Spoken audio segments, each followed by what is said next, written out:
오늘 하나님의 말씀은 요한복음 1장입니다. 요한복음 1장 14절 말씀입니다.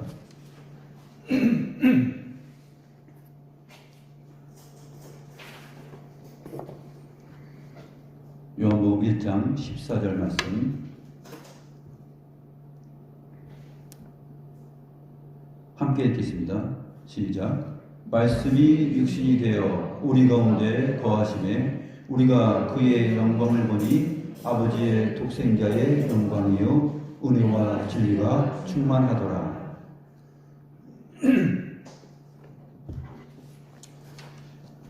오늘은 지난주에 살펴본 첫 번째 신앙 고백의 내용에 이어서 우리 주 예수 그리스도를 믿는다라는 그 고백을 살펴보도록 하겠습니다. 전능하사 천지를 만드신 하나님 아버지를 내가 믿사오며 그 외아들 우리 주 예수 그리스도를 믿사오니, 이 부분을 우리가 살펴보도록 하겠습니다. 지난주에 우리가 삼위일체 하나님을 고백하면서 신앙생활을 하는 것이 가장 신앙의 근본이고 또 성경 계시의 목표다라고 우리가 살펴보았습니다.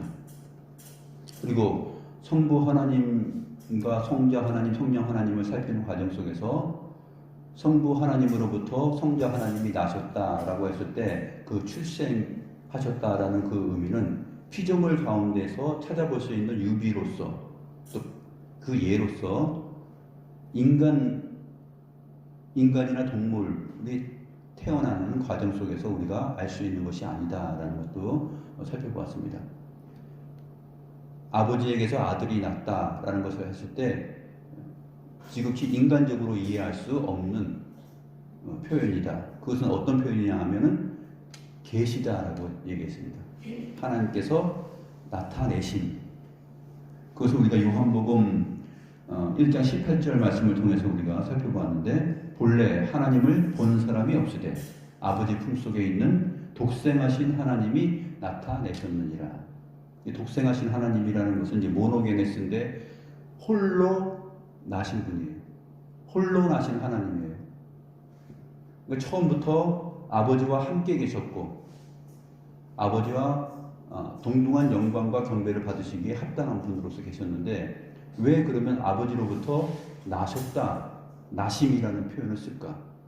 그것은 뭐냐면 우리가 이해하는 아들이 아버지에게서 나왔다라는 그러한 의미를 말하는 것이 아니라, 보이지 아니하시는 하나님을 독생하신 하나님이, 홀로 나신 하나님이 그 보이지 아니하시는 하나님을 나타내신 것이에요.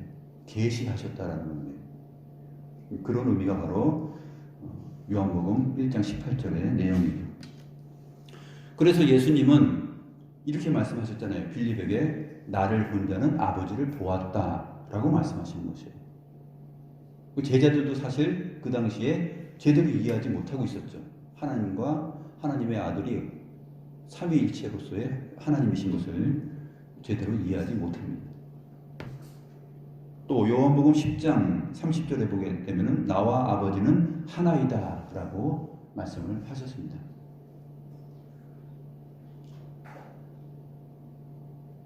나와 아버지가 하나다, 아들과 아버지가 하나다, 또 나를 본 자는 아버지를 보았다, 이런 부분들을 이제 우리가 사도신경을 통해서 알아갈 터인데, 오늘 두 번째 신앙 고백의 내용, 나는 믿습니다. 크레도, 나는 믿습니다. 무엇을 믿느냐? 하나님을 믿고 아버지를 믿고 전능하신 분을 믿고 천지를 창조하신 분을 믿어요. 근데 그리고 또 이어지는 것이에요. 나는 믿습니다. 그러한 하나님을 믿는데, 그리고 또 누구를 믿느냐 하면은 그 외아들 우리 주 예수 그리스도, 그의 외아들 우리 주 예수 그리스도를 믿습니다 라고 말하는 것입니다.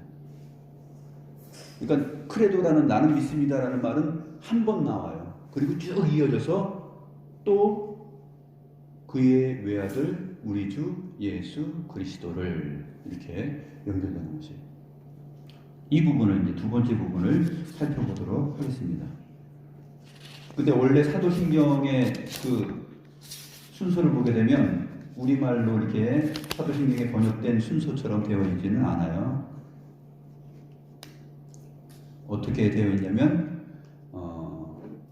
그의 외아들 우리 주 예수 그리스도를 그렇게 되어 있지 않고 예수 그리스도를 또 독생자를 그리고 우리의 주님을 이런 순서로 되어 있어요. 내가 믿는데 누구를 믿느냐 하면은 예수 그리스도를 믿는다. 그리고 유일한 아들을 믿는다. 그리고 우리의 주님을 믿는다. 이렇게 되어 있는데 이제 사도신경에는 우리 주 예수 그리스도를 믿습니다 하면서 이렇게 좀 섞어놨죠. 원래 그 사도신경에 고백되어 있는 그 순서를 따라서 한번 진행하도록 하겠습니다. 예수 그리스도. 예수라는 말은 이제 예수와 여호수아라는 말인데 구원자라는 뜻이죠. 구원자. 구원자를 믿는다는 것이에요. 구원자. 예수. 근데 예수는 그리스도와 함께 떨어지지 않고 신약 성경에 보게 되면 예수 그리스도, 그리스도 예수 이런 식으로 서로 교환되면서 이렇게 사용됩니다. 그런데 함께 사용되고 있죠. 마태복음 1장 21절에 보게 되면 아들을 낳으리니 이름을 예수라 하라. 이는 그가 자기 백성을 그들의 죄에서 구원할 자이심이라 했을 때 구원할 자. 그 뜻이 바로 예수라는 이거 히브리어의 뜻이에요.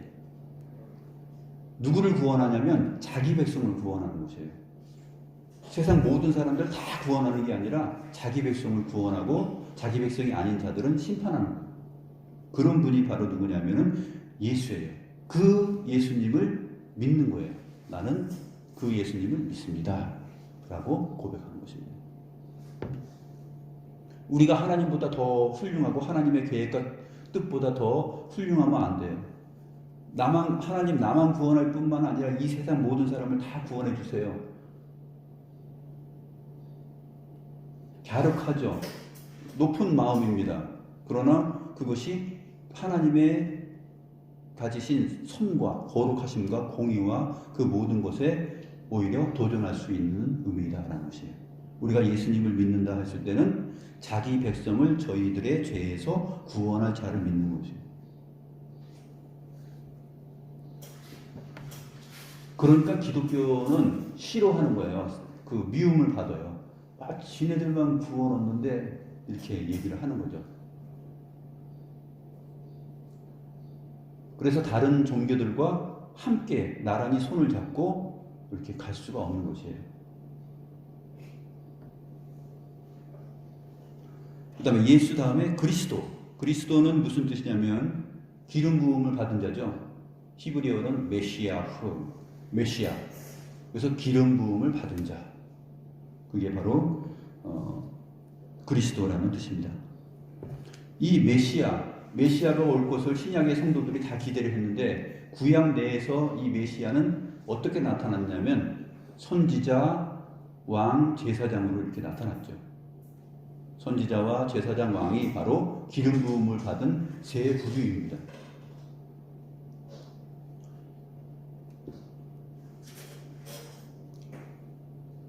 아론과 그의 아들들이 기름 부음을 받아서 제사장이 되고 또 선지자는 이제 엘리사가 엘리야에게 기름 부음을 받고 선지자로 되는 것이라든지 또 사무엘을 통해서 다윗이 기름 부음을 받아서 왕으로 등극한 것이든지 그랬을 때 그런 것처럼 선지자, 제사장, 왕들이 바로 이 세 부류의 사람들이 기름 부음을 받은 자들인데 이 기름 부음을 받은 자들 제사장과 선지자와 왕을 대표하는 진정한 의미에서의 제사장, 진정한 의미에서의 참 선지자, 또 참된 왕이 누구냐면 우리 주 예수 그리스도입니다.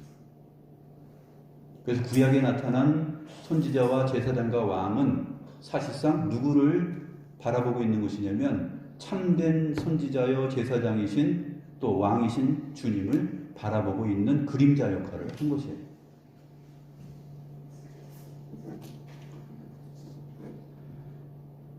그래서 히브리서에 그런 부분이 잘 나타나 있죠.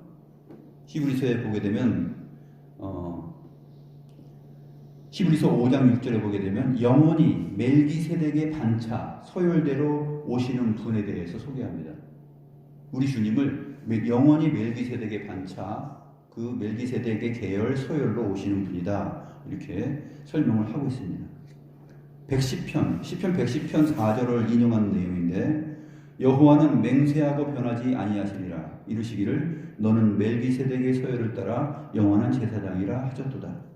시편 110편 4절에서는 바로 그 아들 주님에 대한 예언이에요. 그것을 히브리서를 기록한 사도가 그렇게 표현하고 있는 것입니다.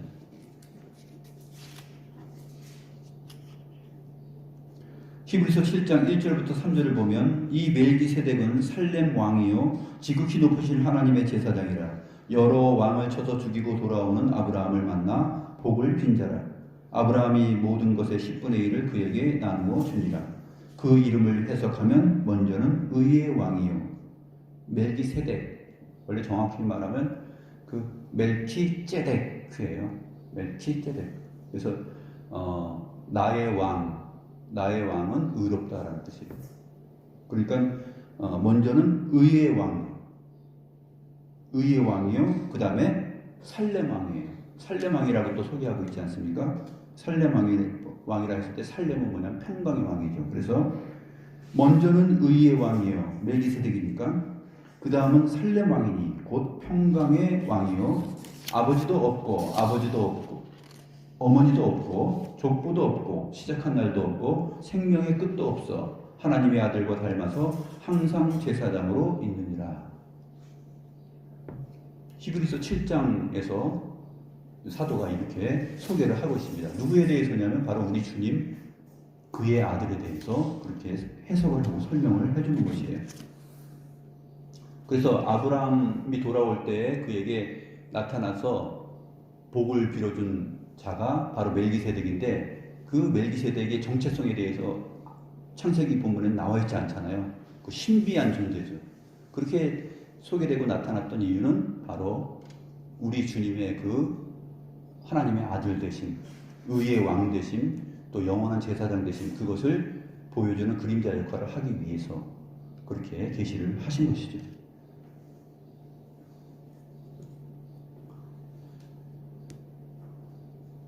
히브리서 1장 8절부터 10절에 보게 되면 아들에 관하여는 하나님이여 주의 보좌가 영영하며 주의 나라의 규는 공평한 규니이다. 주께서 의를 사랑하시고 불법을 미워하셨으니 그러므로 하나님 곧 주의 하나님이 즐거움의 기름을 주께 부어 주의 동료들보다 뛰어나게 하셨도다. 아들에 관하여 말하면서 하나님 곧 주의 하나님이 즐거움의 기름을 주께 부어 주의 동료들보다 뛰어나게 하셨다. 즐거움의 기름을 주께 부어서 그 부음을 받은, 기름 부음을 받은 자가 누구예요? 그리스도죠. 그 아들에 관하여는 누구예요? 예수님을 지금 얘기하는 거잖아요. 예수 그리스도가 지금 함께 가고 있는 것이죠. 바로 그 아들, 그 기름 부음 받은 자가 누구냐면 히브리서 1장 10절에 보게 되면 주여 태초에 주께서 땅에 기초를 주셨으며 하늘도 주의 손으로 지으신 바라. 바로 그분은 바로 우리의 주님이시다라고 히브리서가 기록을 하고 있습니다. 이 모든 내용들은 사실 구약성경 시편 45편 1절부터 7절의 내용을 인용한 것이에요.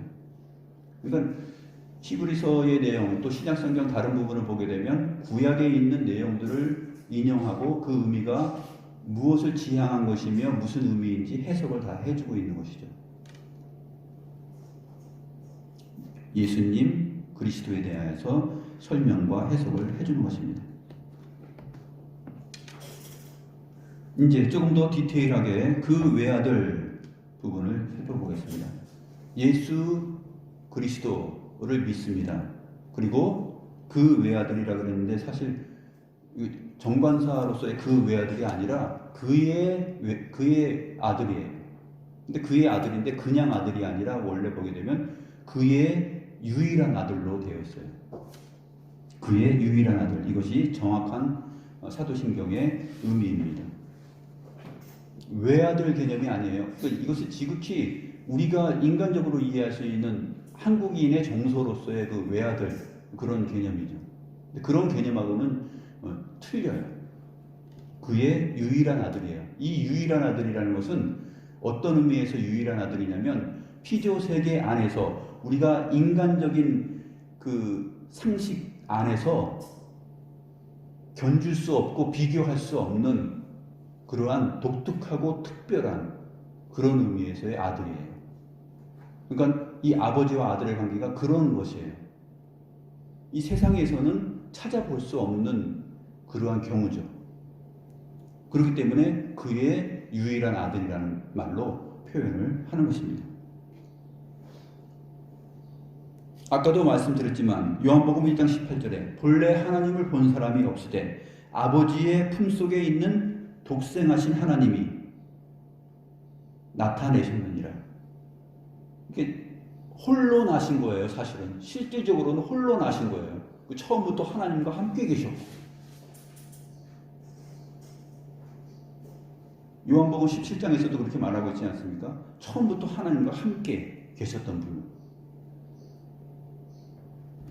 그래서 독생자라고 했을 때 이 독생자의 개념은 외아들의 개념이 아니라 아버지 품속에 계셨는데 아버지에게서 나왔는데 아버지가 나오셨다라는 표현을 우리가 이해할 수 있도록 쓰시지만 홀로 나신 분이에요. 홀로. 처음부터 함께 동등하게 아버지와 함께 계셨던 분이다라는 것이 다른 성경들의 내용을 통해서 우리가 뒷받침을 받는 것이죠. 요한복음 17장 2절부터 6절을 읽어드리겠습니다. 아버지께서 아들에게 주신 모든 사람에게 영생을 주게 하시려고 만민을 다스리는 권세를 아들에게 주셨음이로소이다. 영생은 곧 유일하신 참 하나님과 그가 보내신 자 예수 그리스도를 아는 것이니이다. 영생은 곧 유일하신 참 하나님과 그가 보내신 자 예수 그리스도를 아는 것이다 라고 했을 때 우리가 지난 시간에 우리가 하나님에 대하여서 나는 믿습니다라고 했잖아요.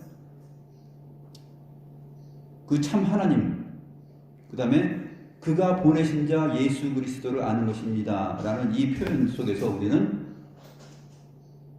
그의 외아들 우리 주 예수 그리스도를 믿습니다 라는 그 다음 문장을 우리가 요한복음 17장에서 바라볼 수 있는 것이죠.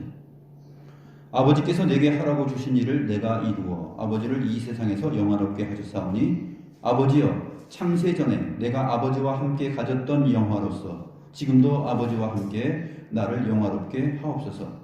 세상 중에서 내게 주신 사람들에게 내가 아버지의 이름을 나타내었나이다.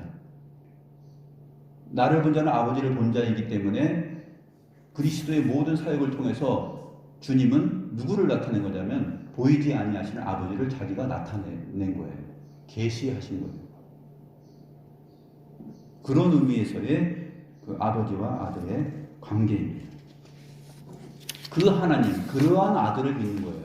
그러한 그 아들을 우리가 믿고 그 예수 그리스도를 믿는 것이에요. 그분을 우리의 주님으로 믿는다라는 고백을 하고 있는 것입니다. 그러나 삼위로 계시지만 그 하나이신 한 분 하나님, 성부, 성자, 성령 하나님이 삼위로 구분되시지만 분리되지는 않고 또 혼합되지도 않는 분. 그것이 바로 독특한 점이죠. 하나님의 존재 방식. 그래서 거룩한 거예요. 하나님은 영이시다 했을 때 그 하나님이 영이시다라는 그 거룩하심이 바로 삼위일체 하나님일 때 그 영광과 거룩함이 모든 피조 세계에서 견줄 수 없는 독특한 하나님이시고 거룩하심이죠. 그런 것들을 우리가 믿는 것입니다. 성부, 성자, 성령은 구분되어서 있습니다. 성부는 성자가 아니에요. 그러나 성부는 성자가 아니고 성령도 아니지만 성부 하나님은 성부 하나님과 성자 하나님, 성령 하나님은 한 하나님이시죠. 이것을 너희가 믿느냐라고 지금 성경이 말하는 것이고 우리는 그것을 믿는다라고 고백을 하는 것이에요. 그래서 예수님께서 세례 받으실 때 누가복음 3장 22절에 보게 되면 이는 내 사랑하는 아들이요 내 기뻐하는 자라 하면서 성부의 음성이 세례 받으실 때 성자 하나님이 세례를 받고 있었고 그때 동시에 성부 하나님의 음성이 들려오고 성령이 비둘기 같은 형상으로 나타난 것이죠. 그래서 예수님께서 세례 받으시고 그 세례 받는 것의 의미가 무엇이냐면 우리의 죄를 속하는 새 창조의 내용을 바라본 것이거든요. 그 구속함, 새 창조의 내용을 누가 하시느냐 하면 삼위일체 하나님께서 함께 하신다라는 것이 바로 예수님께서 세례 받는 자리에서 나타난 거예요. 예수님은 성자 하나님은 세례를 받으시고 그 다음에 동시에 하늘에서 이는 내 사랑하는 아들이요 내가 기뻐하는 자다라는 음성이 들리시고 또 성령이 비둘기같이 나타나고 그래서 성자는 성령이 아니며 성자는 성부가 아니에요. 그러나 성자와 성부와 성자와 성령은 한 하나님이시다 라는 것을 증거하고 나타낸 것이 바로 그 장면입니다. 시공간 안에서 우리가 살아갈 수 있는 우리들에게 삼위일체 하나님을 그렇게 이해할 수 있도록 보여주신 것이 바로 그 장면이에요. 처음 창조도 성부, 성자, 성령 하나님께서 하셨지만 두 번째 창조, 새 창조도 그렇게 삼위일체 하나님께서 하신다라고 보여주신 것이죠. 주님께서 십자가 위에서 나의 하나님 어찌하여 나를 버리셨나이까 라는 말을 했을 때 성부 하나님이 성자 하나님하고 똑같다라고 본다라면 자기가 자기에게 나의 하나님 어찌하여 나를 버리셨나이까 라고 자기가 자기에게 하는 말이잖아요. 그러나 자기가 자기에게 하는 것이 아니라 그 아들이 아버지에게 하는 것인데 그 아버지와 아들은 분리되어서 서로 다른 하나님이 아니라 한 하나님이다 라는 사실을 우리가 우리의 합리적인 사고로 이해할 수 있느냐라는 것이에요. 우리의 경험하는 경험치로 상식으로 이해할 수 있느냐, 이해할 수 없기 때문에 성경 계시는 하나님을 그렇게 나타내시는 것이죠. 성경을 전체를 쭉 보게 되면 우리가 그것을 알게 되는 것입니다. 아버지와 아들은 구분되지만 서로 분리되는 것은 아니며 아버지와 아들이 하나이다. 나와 아버지는 하나다. 내가 아버지 안에 거하고 아버지가 내 안에 거한다 했을 때 혼합되는 것은 아니다라는 것이에요. 그럼에도 불구하고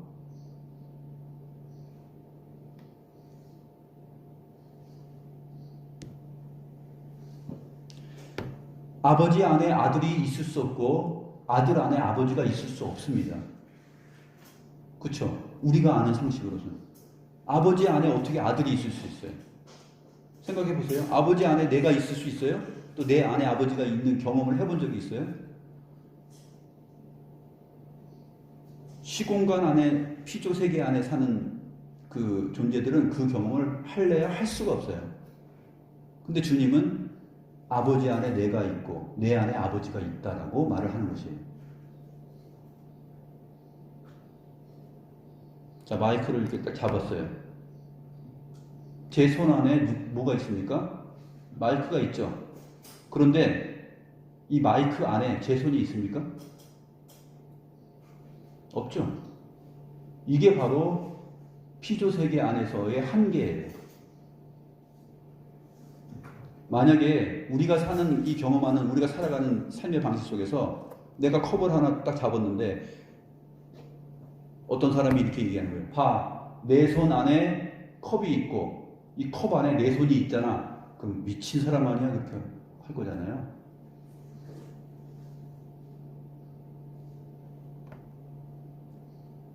피조세계 안에서는 도무지 그 존재 방식이 있을 수 없다라는 거죠.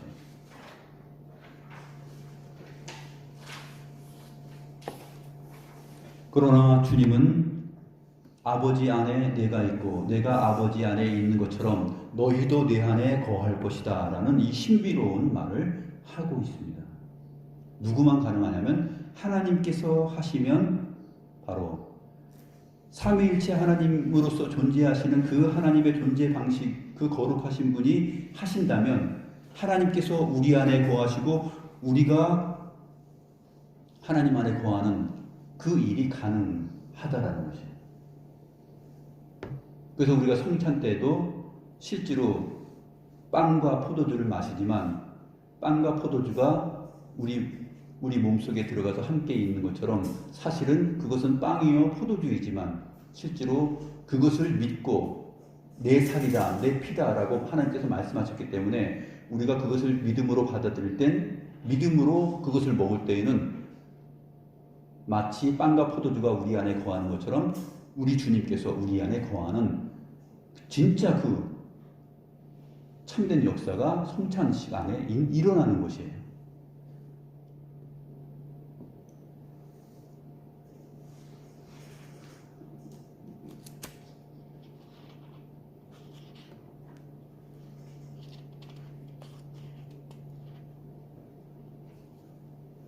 그 다음에 마지막 표현은 우리의 주라는 표현입니다. 나의 주라고 기록하지 않고 우리의 주라고 복수를 사용했습니다. 내가 믿는다, 내가 믿는다라고 지금 쭉 왔는데 그 다음에는 우리의 주님을 믿는 거예요. 이것은 뭐냐면 주님과 나와의 관계뿐만 아니라 주님과 교회와의 관계를 말하는 것이죠. 교회의 머리이신 주님과 그의 몸인 우리를 지금 말하고 있는 것입니다. 그것을 나는 믿습니다라는 것이에요.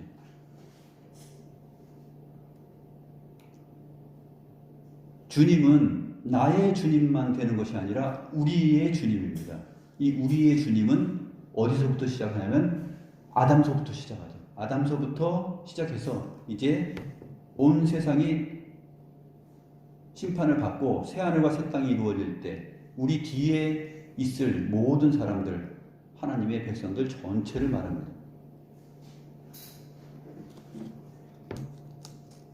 그것을 믿는다라고 사도신경에서 고백을 하는 것이에요. 그래서 우리가 신앙 고백할 때 그의 외아들 우리 주 예수 그리스도를 믿습니다 했을 때 나는 믿는데 우리의 주님을 믿는다라는 말을 우리가 고백할 때 그 순간에 우리는 어떤 마음을 가져야 되냐면 그렇구나. 창세전에 그리스도 안에서 택함을 받은 사람들 모두를 구원하시는 그 주님을 믿는 것이다 라고 생각을 하는 것입니다.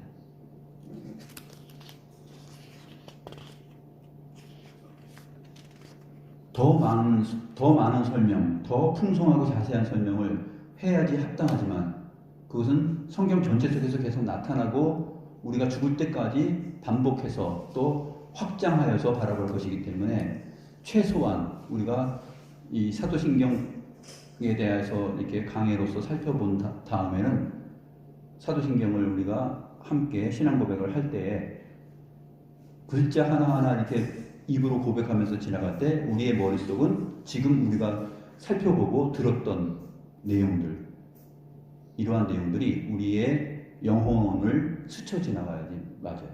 그러면서 고백을 하는 것입니다.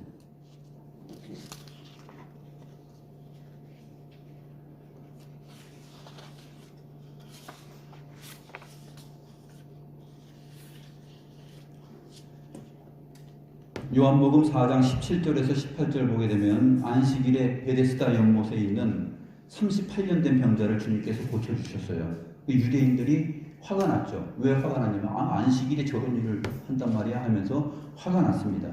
그래서 12를 보니까 예수님께서 이렇게 말씀하시죠. 내 아버지께서 이제까지 일하시니 나도 일한다. 내 아버지께서 일하시니 이제까지 일하시니 나도 일한다. 그러니까 아버지와 아들은 함께 일을 하는 것이에요. 천지 만물을 창조하신 다음에 제7일에 안식하셨다, 쉬셨는데 그 하나님이 왜 또 이제까지 일한다라고 표현합니까? 섭리하시고 다스리시는 일을 계속 하시는 중이죠. 새 창조의 사역을 계속 아들과 아버지가 함께 하고 있는 것입니다. 내 아버지께서 이제까지 일하시니 나도 일한다. 그러니까 유대인들이 더 막 화가 나서 이 말을 들으니까 더욱 미칠 것 같은 것이에요. 그래서 막 돌로 쳐 죽이려고 그래요. 그 이유는 안식일을 범한 뿐만 아니라 하나님을 자기의 친아버지라 하여 자기를 하나님과 동등으로 삼았기 때문이다 라고 기록하고 있습니다. 그러니까 예수님께서 하나님을 가리켜서, 성부를 가리켜서 내 아버지라고 말했을 때 그거는 자기와 하나님이 동등하다는 얘기예요. 그것을 유대인들이 알고 있었어요. 그래서 아버지라고 부를 수 없는 것이죠. 그런데 그 그리스도 안에서, 그리스도의 은혜와 사랑과 능력, 그 구속의 은혜 아래서 우리가 하나님을 아바, 아버지라고 부르는 것이에요. 아바는 뭐죠? 히브리어로 아버지란 뜻이고, 아버지, 아바, 아버지라고 했을 때 두 번째 아버지는 파테르예요. 아바, 파테르라고 부르는 거예요. 그러니까 히브리어와 헬라어를 같이 사용한 것이에요. 그래서 우리가 하나님을 아바라고 부른다. 하나님을 우리가 파테르, 아버지라고 부른다. 그런 얘기예요. 신구약 성도들 모두가 다 그러한 은혜를 받게 되었다는 것이에요. 누구를 통해서? 그의 아들을 인하여서.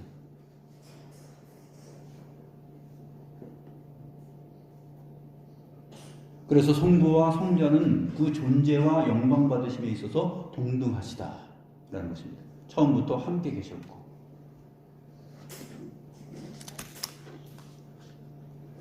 요한일서 5장 10절에서 20절 말씀 보게 되면 하나님의 아들을 믿는 자는 자기 안에 증거가 있고 하나님을 믿지 아니하는 자는 하나님을 거짓말하는 자로 만드나니 이는 하나님께서 그 아들에 대하여 증언하신 증거를 믿지 아니하였습니다. 그래서 하나님의 아들을 믿는 것과 하나님을 믿는 것이 그 같은 내용이에요.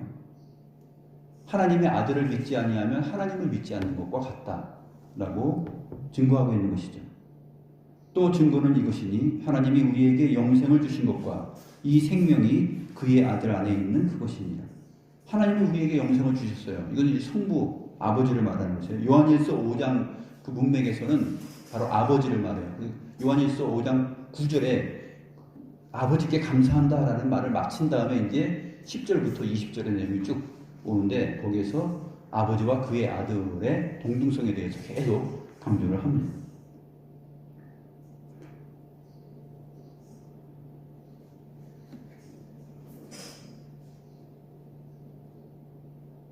우리의 생명이 하나님 아버지에게 있는 것처럼 하나님의 아들에게도 있는 것이죠.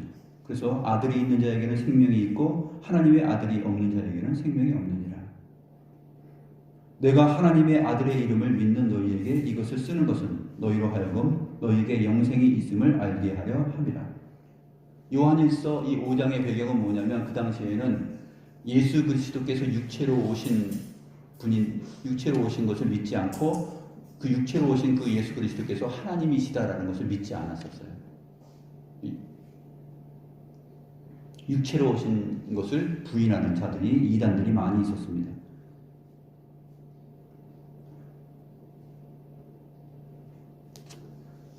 그래서 요한일서 5장 16절에서 이렇게 말을 합니다. 누구든지 형제가 사망에 이르지 아니하는 죄 범하는 것을 보거든 구하라. 그리하면 사망에 이르지 아니하는 범죄자들을 위하여 그에게 생명을 주시리라. 사망에 이르는 죄가 있으니 이에 관하여 나는 구하라 하지 않노라. 사도 요한이 형제가 사망에 이르지 아니하는 죄 범하는 것을 보거든 구하라는 것이에요. 그에게 생명이 있기를.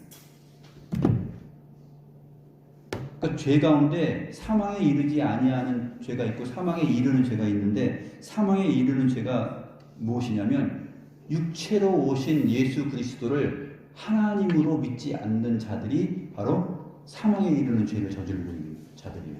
요한일서에서 지금 그 얘기를 하고 있는 거죠. 그러나 육체로 오신 예수 그리스도 그의 아들을 하나님으로 믿고 있는 자들은 우리가 살아가면서 여러 가지 죄를 짓고 그러지만은 사망에 이르지 아니하는 죄를 짓고 살아가는 것이라는 거죠. 그들을 위하여서는 구하라는 것이에요. 어떻게? 점점 더 성화되고 거룩하여지도록. 그러나 사망에 이르는 죄가 있으니 그들에게 관하여서는 나는 구하라고 얘기하지 않는다. 왜냐하면 그것은 구해서 되는 일이 아니기 때문에.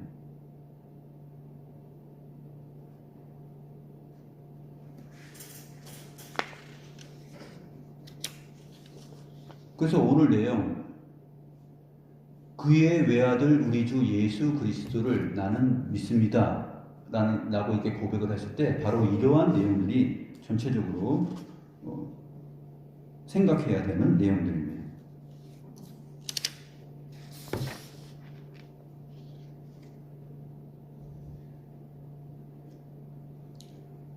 요한일서 5장 20절을 보게 되면 또 아는 것은 하나님의 아들이 이리로 우리에게 지각을 주사 우리로 참된 자를 알게 하신 것과 또한 우리가 참된 자 곧 그의 아들 예수 그리스도 안에 있는 것이니 그는 참 하나님이시요 영생이시라.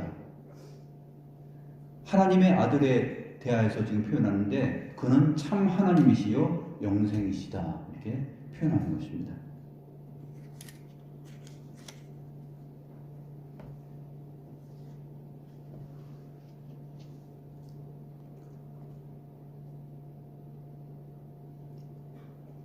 골로새서 1장 12절 18절 말씀도 아버지께 감사하면서 어떻게 표현하냐면 우리로 하여금 빛 가운데에서 성도의 기업의 부분을 얻기에 합당하게 하신 아버지께 감사하시기를 원하노라.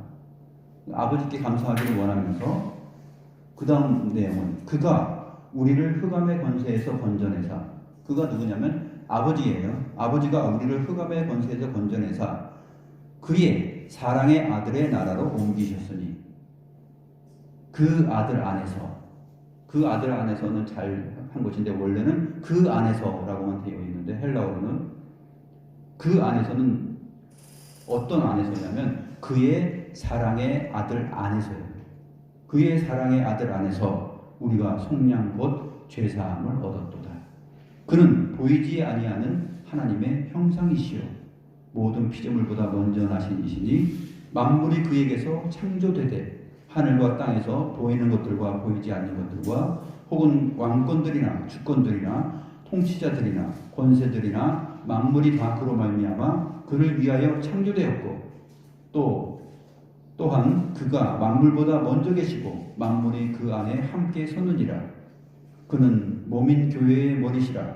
그가 근본이시요 죽은 자들 가운데서 먼저 나신 이시니 이는 친히 만물의 으뜸이 되려 하십니다.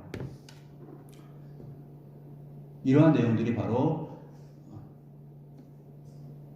그의 외아들 우리 주 예수 그리스도를 믿는다라고 했을 때 그 의미가 무엇인지를 자세하게 설명을 해주고 있는 내용입니다. 그래서 우리는 사도 바울이 로마서 1장 16, 17절에서 말한 바처럼 이러한 내용을 믿음의 고백으로 할 수 있는 것이에요. 내가 복음을 부끄러워하지 아니하노니 이 복음은 모든 믿는 자에게 구원을 주시는 하나님의 능력이다. 복음에는 하나님의 의가 나타나서 라는 이러한 유명한 말씀, 로마서 1장 16, 17절의 내용이 바로 이 복음이 누구냐면 로마서 1장 1절과 2절을 보게 되면 그의 아들에 관한 내용이에요. 그의 아들. 그의 아들에 관한 모든 내용, 그 복음은 모든 믿는 자에게 구원을 주시는 하나님의 능력이 된다. 그의 아들 안에는 복음에는 하나님의 의가 나타나서 라는 표현은 바꿔 말하면 그의 아들 안에는 하나님의 의가 나타났다 라고 말을 하고 있는 것입니다.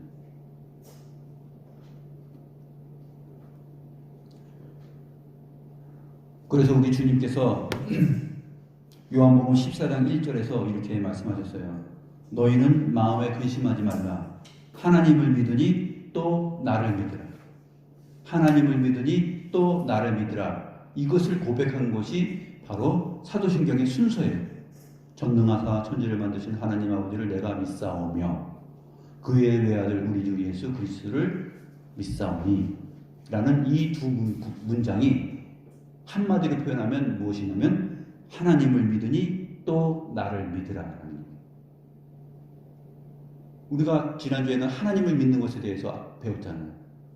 그 다음에는 그리고 또 나를 믿으라에 해당되는 부분이 바로 그의 외아들 우리 주 예수 그리스도를 믿사오니.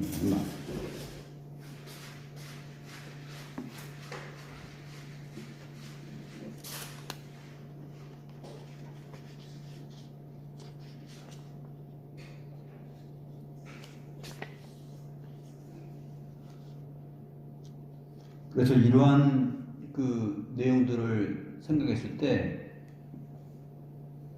주님께서 이 신앙 고백서에서 말하고 있는 것처럼 내가 그 하나님을 믿고 하나님을 믿는 것처럼 또 주님을 믿는 이 신앙 고백이 바로 나만의 신앙 고백이 아니라 우리의 신앙 고백이 되게 하시는 그 영광의 내용들을 우리가 신구약 성경을 통해서 다 이제 알아가는 것입니다. 날마다 주일마다 또 성경 읽을 때마다 그것을 발견하고 그것에 감사하고 그것을 찬송하는 것이죠.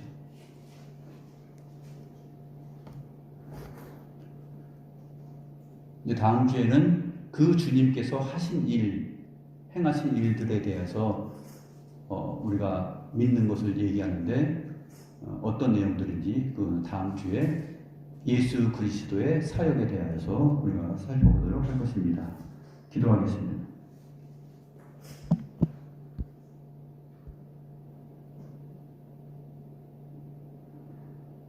너희는 마음에 근심하지 말라. 하나님을 믿으니 또 나를 믿으라. 우리 주님께서 제자들과 성찬식을 마르나에서 함께 나누고 이제 아버지께로 다시 올라가는 그 과정 속에서 너희는 마음에 근심하지 말라. 하나님을 믿으니 또 나를 믿으라. 라는 이 말씀을 하셨나이다. 그리고 우리를 고아와 같이 버려두지 아니하시고 자신의 영이시고 또 아버지의 영이신 성령을 보내셔서 우리와 영원히 임마누엘 함께 하시는 하나님이심을 증거하셨습니다. 이 모든 내용 속에서 우리가 삼위일체 하나님으로 계시고 교회의 머리이신 하나님의 영광을 바라봅니다. 하나님 아버지, 하나님의 존재와 그 영광의 내용들을 우리가 유한한 존재로서 또 피조물로서 우리의 경험 속에서 우리의 상식과 우리의 합리적 논리 안에서 도무지 찾아볼 수 없지만 우리가 그것을 믿는 것은 바로 하나님의 계시의 말씀 안에서 또 성령의 깨닫게 하심 안에서 그것을 믿고 의지하며 기쁨으로 소망 가운데 살아갑니다. 우리에게 이러한 귀한 믿음을, 세상이 줄 수 없는 귀한 믿음을 허락하여 주심을 감사드리옵나이다. 끝까지 우리가 믿음의 경주를 하며 삼위일체 하나님을 높이며 그 안에서 소망을 갖고 우리의 연약함과 죄 가운데 넘어지는 일들이 많이 있지만 끝까지 믿음의 경주를 하며 인내하며 살아갈 수 있는 저희 모두가 되게 하여 주시옵소서. 감사함을 드리었고 성부, 성자, 성령 거룩한 방식으로 거하시는 살아계신 우리 구주 예수 그리스도의 이름으로 기도드립니다.